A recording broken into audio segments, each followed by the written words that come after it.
નમસ્કાર, weather update સાથે આપનું સ્વાગત છે અને આપની સાથે હું છું પ્રદીપ।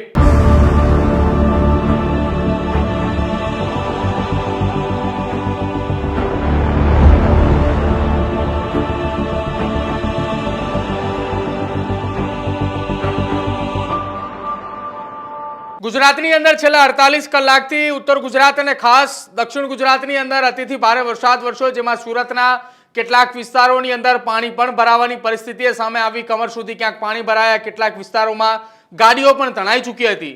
જો કે આ તમામની વચ્ચે હવે આજનો દિવસ રાત્રિના લગભગ 2-3 વાગ્યા સુધી ગુજરાત માટે ખૂબ ભારે છે, કેમ કે દાહોદથી લઈને મોરબી સુધી, છેક મોરબીથી દ્વારકા સુધી વરસાદ વરસે તેવી શક્યતાઓ છે અને એ વરસાદ અતિથી ભારે વરસાદ હોઈ શકે છે, કેમ કે સતત એ રેડ ઝોન દાહોદથી લઈને છેક મોરબી સુધી જાય છે અને ત્યારબાદ થોડી તીવ્રતા ઘટે છે, પરંતુ એ ઓછી તીવ્રતા થતાની સાથે છેક દ્વારકા સુધી વરસાદી વાતાવરણ જાય તેવી શક્યતાઓ વ્યક્ત થઈ રહી છે।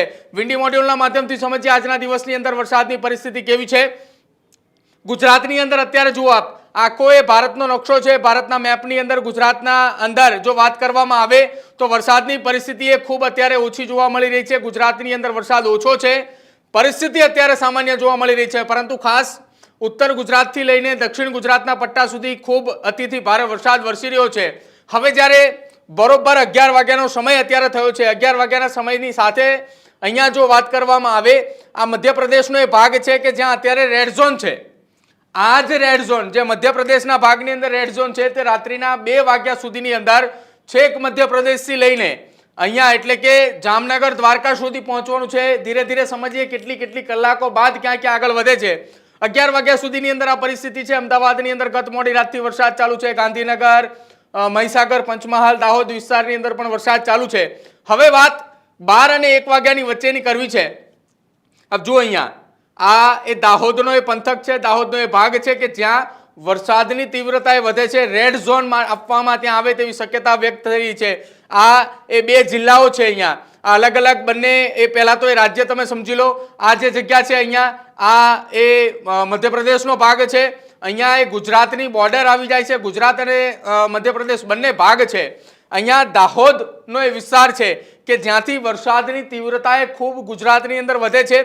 સિસ્ટમ જે પહેલા મધ્યપ્રદેશની અંદર એક સક્રિય હતી, એમાંથી થોડો ભાગ એ ગુજરાતની અંદર આવે છે અને થોડો ભાગ એ ત્યાં જ એટલે કે મધ્યપ્રદેશ સુધી સીમિત રહે છે અને ત્યાંથી એ સિસ્ટમ એ ઓછી થતા તેની તીવ્રતા એકદમ ઘટી જાય છે।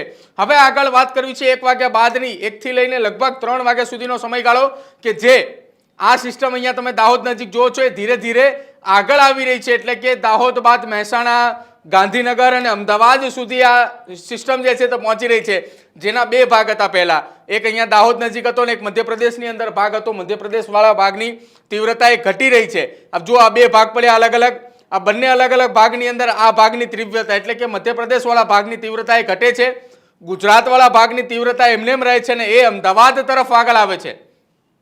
એટલે કે આજે બપોર બાદ સમય એ લગભગ 3 વાગ્યાની આસપાસથી અમદાવાદની અંદર વરસાદની શરૂઆત થાય તેવી શક્યતાઓ છે। જો કે ગત મોડી રાતથી અમદાવાદની અંદર વરસાદ છે। અમદાવાદની વાત કરવામાં આવે, આ જે સિસ્ટમ છે અત્યારે લગભગ 2-2:30 વાગ્યાની આસપાસ છે, ત્યારબાદ ધીરે ધીરે સિસ્ટમ આગળ આવે છે।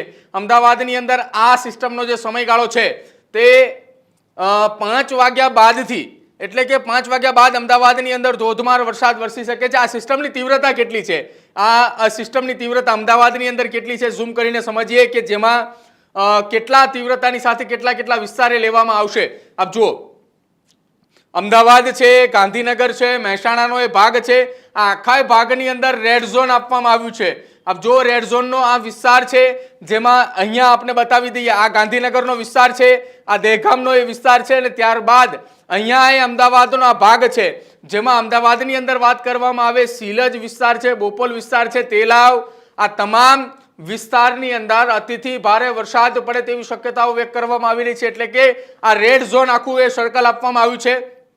હવે રેડ ઝોન બાદ યલો અને ગ્રીન 2 અલગ અલગ ઝોન આપવામાં આવ્યા છે, જેમાં યલો જે ઝોન આપવામાં આવ્યું છે, યલો ઝોન અમદાવાદની ફરતા વિસ્તારની અંદર એટલે કે જે વિસ્તારની અંદર રેડ ઝોનને નજીક આવતા હોય એવા વિસ્તાર, જેમાં અહીંયા વિરમગામથી ચાલુ થાય છે અને છેક આ તરફ જો વાત કરવામાં આવે તો દહેગામથી પણ આગળનો ભાગ એ ત્યાં સુધી યલો ઝોનનું સર્કલ આપવામાં આવ્યું છે। આ તરફ બાવળા આપવામાં આવ્યું છે અને ઉપર જો વાત કરવામાં આવે તો અહીંયા આ એ તમામ ભાગ કે જ્યાં યલો ઝોન આપવામાં આવ્યું છે ને યલો ઝોન બાદની અંદર ગ્રીન ઝોન આપવામાં આવ્યું છે, એટલે કે આની તીવ્રતા એ લગભગ 100 કિલોમીટર કરતાં પણ વધુ રેન્જની તીવ્રતા છે. આ વરસાદની રેડ ઝોનની જે વાત કરવામાં આવે છે અમદાવાદના વિસ્તારની અંદર છે, એના 2 સર્કલ, એક રેડ અને ત્યારબાદ એની ફરતે 2 સર્કલ આપવામાં આવે છે યલો અને ગ્રીન, એટલે કે તેની તીવ્રતા એ 100 કિલોમીટર વિસ્તારની અંદર, કે જ્યારે અમદાવાદની અંદર રેડ ઝોન જ્યારે સર્જાવાનું છે આજે લગભગ સાંજે 5 વાગ્યા બાદ, ત્યારબાદની તીવ્રતા એ 100 કિલોમીટર સુધીની હોય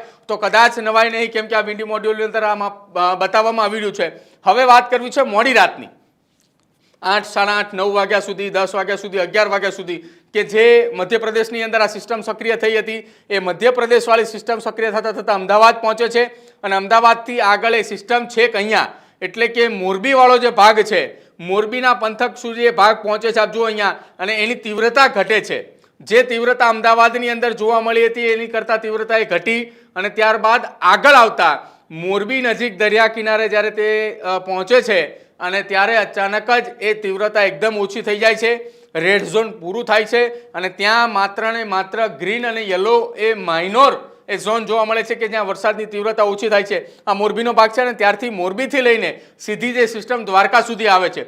જો આ મોડી રાતનો સીન છે, લગભગ 2 વાગ્યાની અરસાની આસપાસ આ મેપ જોવા મળશે.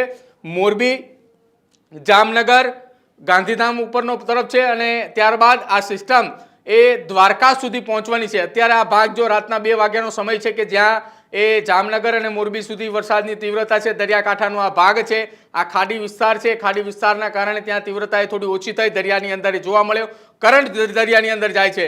ત્યારબાદ વહેલી સવારનો આવતીકાલની વાત કરવામાં આવી રહી છે 3 વાગ્યા 4 વાગ્યાના અરસાની અંદર, કે જ્યાં જામનગર અને દ્વારકા પંથકની અંદર ખૂબ વરસાદ પડે તેવી શક્યતાઓ વ્યક્ત કરવામાં આવી રહી છે. અને તેની સાથે સાથે ફરી એક વખત ઉત્તર ગુજરાત અને દક્ષિણ ગુજરાતની અંદર પણ આવતીકાલે વહેલી સવારે વરસાદ પડે તેવી શક્યતાઓ વ્યક્ત કરવામાં આવી રહી છે, કેમ કે અહીંયા પણ એક સિસ્ટમ એ જોવા મળી રહી છે આ ભાગની અંદર, કે જ્યાં મહીસાગર, પંચમહાલનો વિસ્તાર છે ત્યાં પણ એ સિસ્ટમ જોવા મળી રહી છે.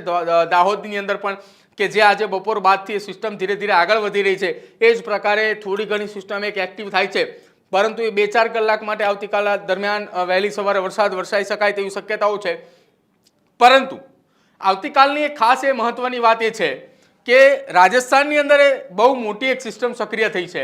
એ સિસ્ટમની અસર ગુજરાતના એ બોર્ડરવાળા વિસ્તાર, ગુજરાત અને રાજસ્થાનની બોર્ડરના વિસ્તારો જેમાં કચ્છ છે, પાટણ છે, બનાસકાંઠા છે, આ જિલ્લાઓની અંદર ખૂબ વરસાદ પડે તેવી શક્યતાઓ છે. કેમ કે રાજસ્થાનની અંદર જુઓ, આપા ખૂબ મોટી સિસ્ટમ રાજસ્થાનની અંદર સક્રિય થઈ રહી છે અને તેના કેટલાક ખૂણાની જો વાત કરવામાં આવે, કેટલીક અસર જો વાત કરવામાં આવે તો એ કચ્છની અંદર, પાટણની અંદર, બનાસકાંઠાની અંદર પણ આવતીકાલ દિવસ દરમિયાન જોવા મળે. અને ખાસ રાજસ્થાનની અંદર જ્યારે જ્યારે આ પ્રકારની સિસ્ટમ સક્રિય થતી હોય છે ત્યારે ઉત્તર ગુજરાતના બનાસકાંઠા વિસ્તારની અંદર એક ખૂબ અસર તેની જોવા મળતી હોય છે, કે જ્યાં બોર્ડર વિસ્તારની અંદર પાણી ભરાવાની સમસ્યા જોવા મળતી હોય છે. ગામોની અંદર કમર સુધીના પાણી ભરાય તેવી પરિસ્થિતિ જોવા મળે, કેમ કે રાજસ્થાનની અંદર એ પહાડવાળા વિસ્તારની અંદરથી પાણી એ સીધું પહાડ પરથી નીચે એ ગુજરાતની અંદર પ્રવેશ કરતું હોય છે. એના કારણે આ પરિસ્થિતિ સર્જાય તેવી શક્યતાઓ વ્યક્ત થઈ રહી છે.